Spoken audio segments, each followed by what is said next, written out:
Welcome back. It's time now to get caught up with a couple of noteworthy women that have been featured in recent editions of Lance's Journal. They're both the kind of people that make us proud to call them fellow Nebraskans.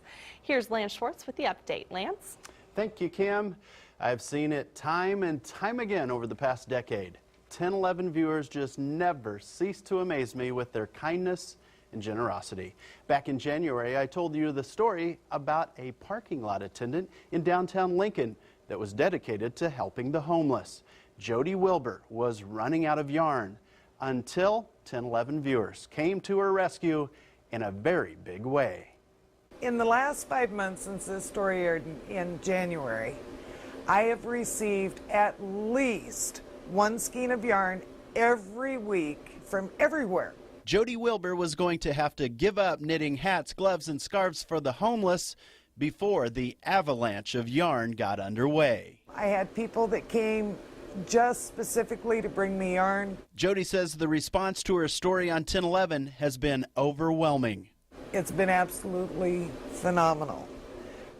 Folks from Cozad, from Colorado, from Auburn, from Brownville, all corners of our state have come down here and poured out their hearts so that I can keep on doing what I was doing. Jodi has received a whopping 700 packages of yarn over the past 5 months. So much yarn is piled up that Jodi has had to recruit people from her church to help her with this ministry. I would say that 1011 viewers are some of the most generous people in the whole wide world. It's hard to argue with that.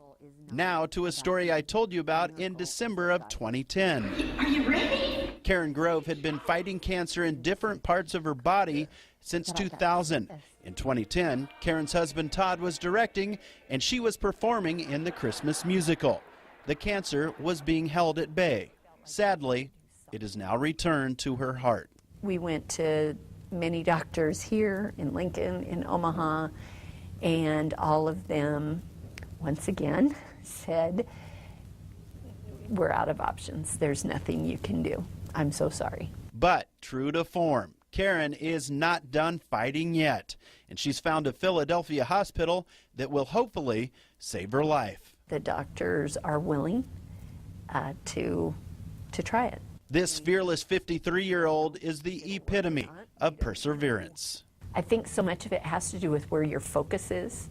You can focus on what you've lost, or you can focus on what's still there and fight for it.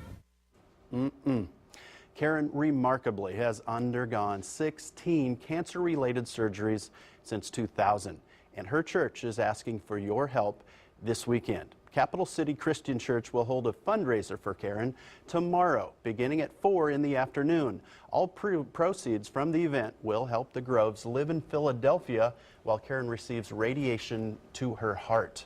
The church is located at 78th and Holdridge Streets in Lincoln. And of course, I know we all wish Karen the best of luck as the Groves head out east and hopefully receive the kind of medical attention that will allow Karen to perform in many, many more Christmas musicals in the future. What an amazing outlook on life. You can focus on what's in front of you and fight for it. We can all learn a lot from Karen Grove. Two remarkable women. Thanks so much, Lance. You bet. Still ahead, one last check of your forecast.